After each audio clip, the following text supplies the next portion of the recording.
Hi, I'm Kim Radochia. Welcome to my studio. Let me show you around.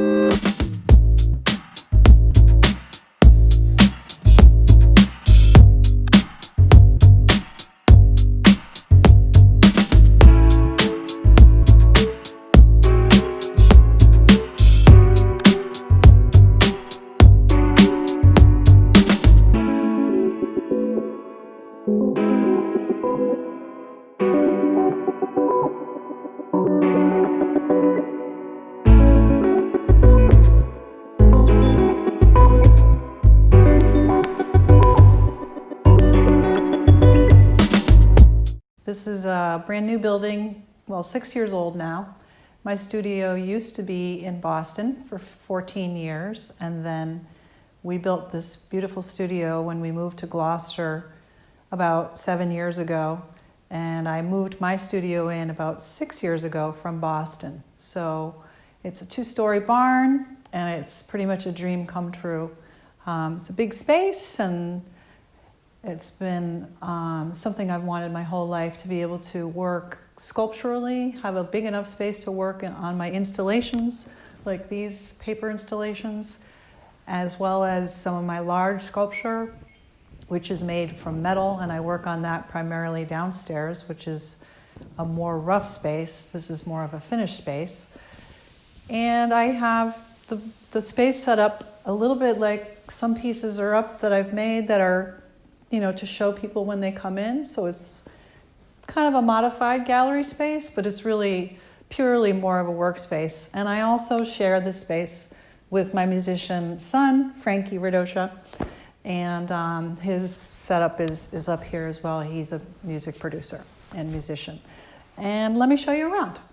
One of the things that I am really tied to is my collections that I find in nature. And I've got a lot of things sort of gathering and scattered and stacked and sorted.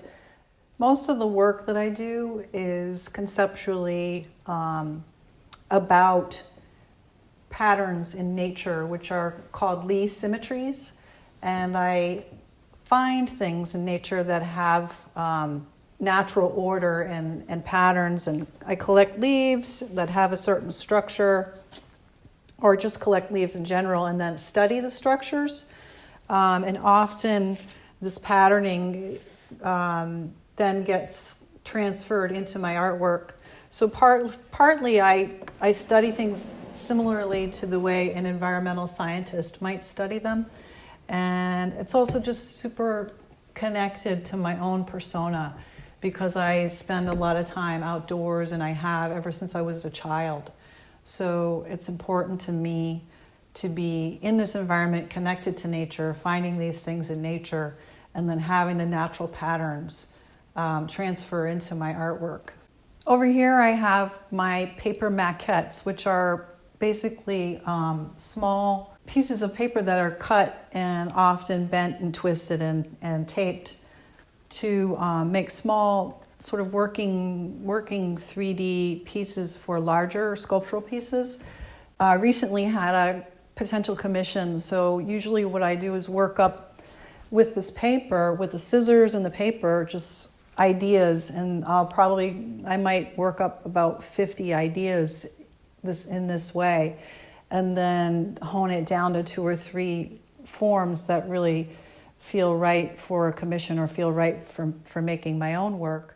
These are some sculptural installations that I have in the barn. I have a lot of others that are in storage, but these happen to be more of a recent grouping of work that I've done. And it stems from my love of materials and love of paper, and my sort of process for working with paper is often super experimental. And these are called spark spine, and they're sort of, the idea is that they're kind of like your spinal cord, essentially, but abstracted. The idea is sort of like to look within yourself and spark energy within your own self, your own body, and your own psyche. And they were supposed to bring about the idea or a feeling of joy. So the color kind of adds that component, I think. And I often make sculptural installations that move, that are They're not, formally kinetic, but they do have movement, and a lot of my sculptural installations hang as something I really am just completely obsessed and fascinated with. I build up a lot of similar forms, so these are all kind of similar, but oftentimes I'll do many, many, many of these to build a bigger installation. And these just happen to be a few that I have in the studio right now hanging up. Over here I have one of my larger sculptural wall reliefs, and this is all made of painted paper, tiny thumb-sized pieces of paper that I've painted first in large murals, and then I take the mural and tear it down into these tiny pieces, put them back on a substrate of board, plywood board, and then on edge. So they're relief, and it's a combination of both painting and sculpture. I call them sculptures, however, they're very painterly, and I'm working the way a painter would work with color. I call this whole series, I call them shims, because it's S-H-I-M-M-S. It's almost like the way a mason would work to build a wall, or a carpenter might shim some things with paper. So I came up with the name, and then within that name I also have more names. So this particular piece is called Murmuration, and it is one of my more recent pieces. And murmurations are actually patterns that the starling bird makes when they're flocking together in the sky. This is a work in progress of one of my shims pieces. It's actually a diptych, so there's two parts to it. And basically you can sort of see the process exposed here. Here's the board, and then I usually do a drawing on the board of what I'm going to do for the piece. It's a really slow process. I probably can do maybe about an inch a day, of putting these pieces on. A piece this size might take me probably about a month, and then the two together maybe about 2 months to 3 months.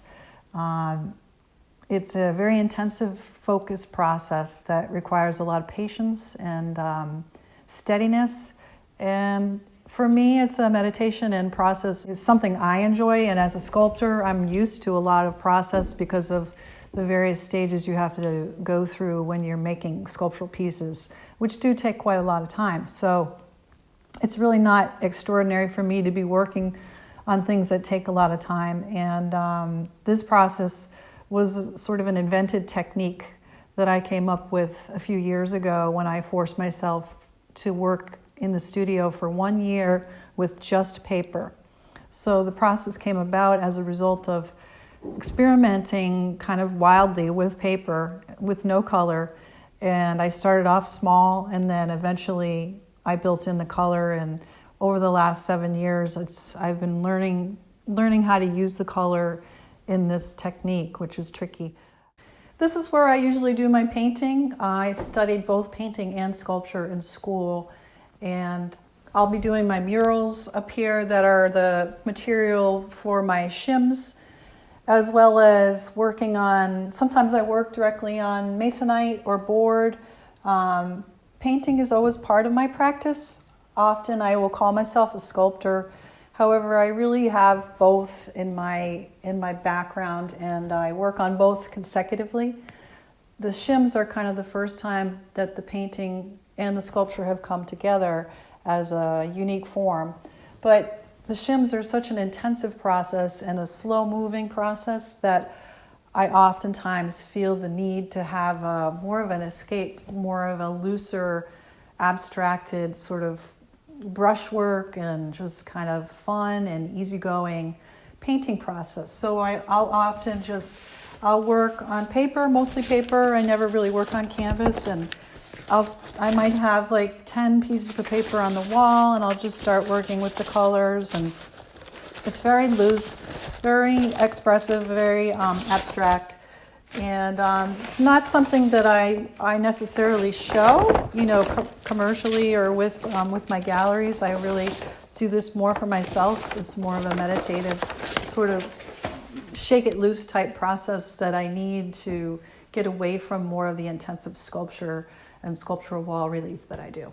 Thanks for coming to my studio. It's been really nice showing you around. I hope you can come here in person at some point, and feel free to drop me a line. Thanks.